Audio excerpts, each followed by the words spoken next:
Ito ang latest weather update.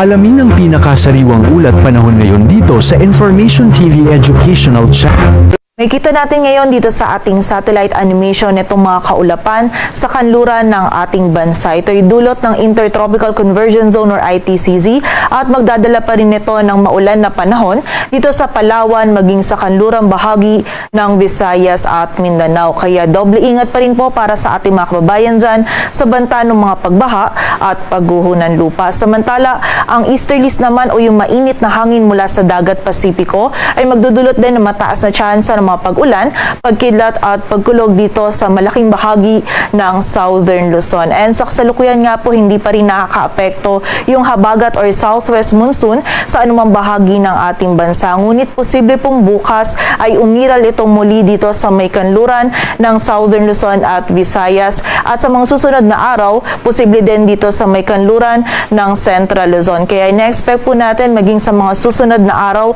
ay patuloy pa rin magiging maulan yung panahon dito sa may kanluran ng Southern Luzon at Visayas. And sa kasalukuyan ay wala po tayong minomonitor na bagyo or low pressure area na maaaring makaapekto dito sa ating bansa.